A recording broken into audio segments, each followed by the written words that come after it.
بعد به این سرعت سقوط کرد آقای دکتر؟ چرا نباید؟ حالا من توضیح میدم البته دلایلش رو. ببینید، تقریبا میشد گفت که سوریه در وضعیت پس از جنگ‌های داخلی دراز مدتی که وجود داشت در یک دهه پیش، خب بازسازی که نشد، در حقیقت وضعیت اقتصادی به وخامت رفته بود و مردم دچار معضلات اقتصادی و فقر شده بودند. خب این باعث شده بود که یک جدایی از حکومت پیدا بشه، حمایت از حکومت بسیار کم رنگ بشه و حمایت از ارتش هم ایزن همینطور. این یک پارچگی رو از بین برد. دوم این که شاید به همین دلیل ارتش دچار مشکلات بود. ببینید، ارتش که ارتش اعتقادی نبود.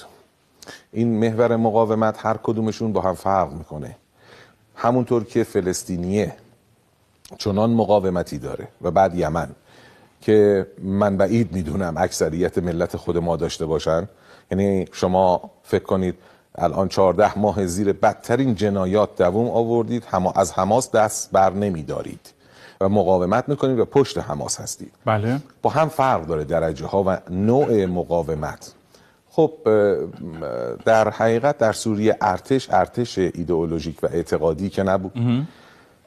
به لحاظ وضعیت بد اقتصادی موجود، خب رو اونها هم تاثیر گذاشته بود. حالا شما فکر کنید یه نظامی که با $20 بخواد در ماه مثلا زندگی کنه که نمیتونه، سالها هم جنگیده، خسته است و کم کم این روی روحیش تاثیر میذاره.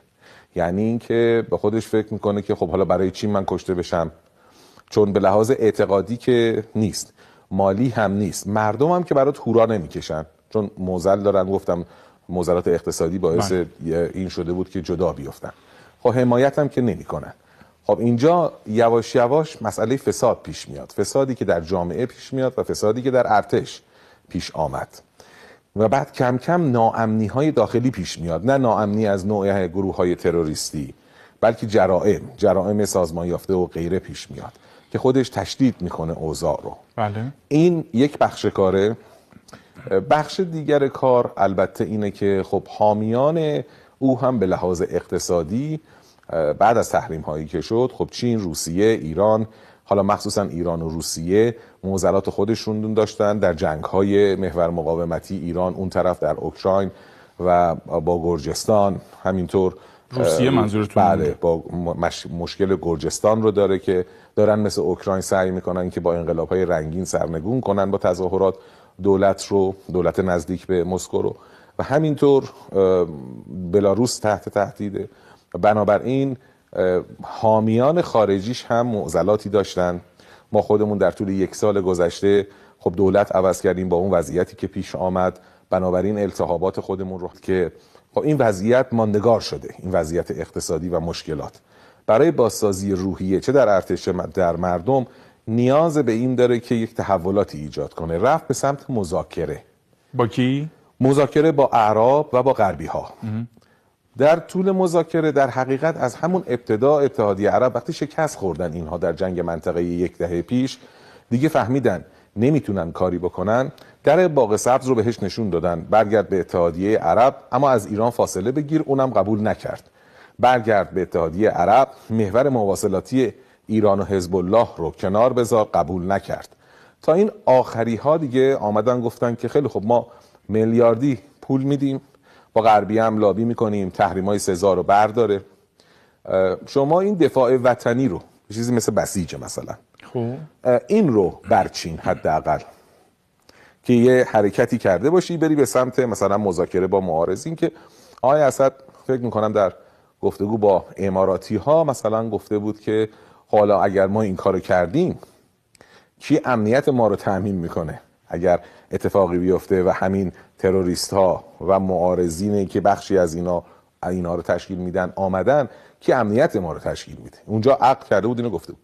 اما کم کم به این سمت رفت و دفاع وطنی و مقاومت تضعیف شد به شدت و از همونجا سوء محاسبه شروع شد. یعنی دل خوش کرد به وعده هایی که در مذاکرات بهش داده بودن و فکر میکرد میتونه توسعه رو و سرمایه رو بگیره، وعده های میلیاردی میاد.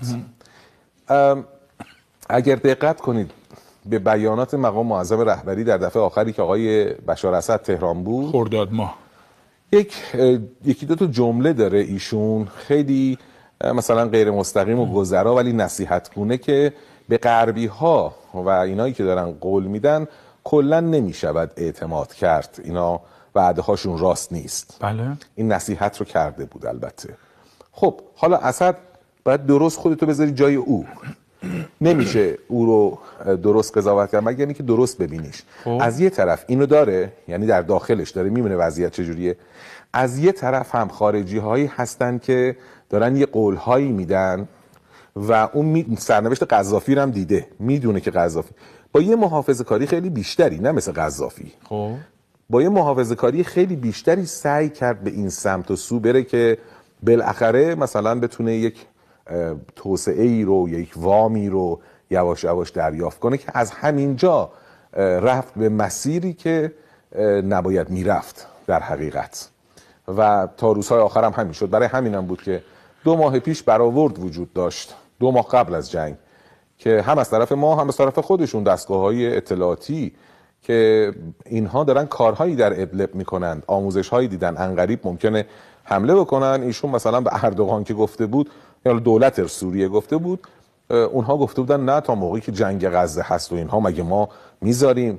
یعنی اعتماد کم کم زیاد شد، بیجا شد و این اتفاق پیش آمد. دلیل دیگرش هم آموزش بسیار خوبی است که و تجهیزات خوبی که ترکیه، کشورهای اروپایی به تروریست ها دادن. ببین تروریست ها یه بخشیشون رو منتقل کردن نخجوان و اونجاها و قره برای سکونت، یه بخشیشون رو بردن تو جنگ اوکراین، آموزش دیدن. پهپادهایی که تو جنگ اوکراین استفاده میشه دست ایناست. بله. تجهیزات اروپایی ترتمیز نو دست ایناست، بعضا تو فیلم ها و عکس ها قابل مشاهده است. بله. نیروها آموزش دیدند که چه بکنن، چطوری رفتار بکنن.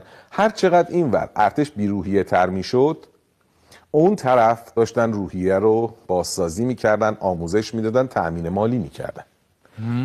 بنابراین کار به جایی رسید که نباید میرسید و شما این که میبینید ارتشش اینطور با سرعت عقب نشینی میکنه و خط نگه نمیداره، دلیلش این هاست و نتیجتا اونی که نباید میشد صورت گرفت. یعنی در حقیقت چندین عامل با همدیگه، حمایت خارجی از تروریستا، وضعیت اقتصادی، بیروحیه شدن ارتش و اعتمادی که او به مذاکرات با غرب و با چند تا کشور عربی و ترکیه و بقیه کرد و اینکه در نهایت اون کمک هم دستش نرسید دیگه. اصلا نرسید. مشخصه که نبود، از ابتدا مشخص بود که این فقط یه وعده است برای اینکه او به این مسیر ورود کنه و شما هیچ وقت نبایستی مؤلفه قدرتت رو جلو خرج کنی، بدی. این خیلی مهمه. شما داری میری توی یه مذاکره‌ای، حالا به فرض غلط درست هرچی، بله، حداقل مؤلفه قدرتت رو نباید قبل از اینکه طرف مقابل، اینو دیگه ما توی برجام و اینا از بر شدیم، البته یاد گرفتیم و بالاخره اگرم یاد بلد نبودیم یاد گرفتیم، خیلیا که بلد بودیم از پیشش. شما مؤلفه قدرتت رو نباید جلوتر خرج کنی به وعده نسیه دیگری.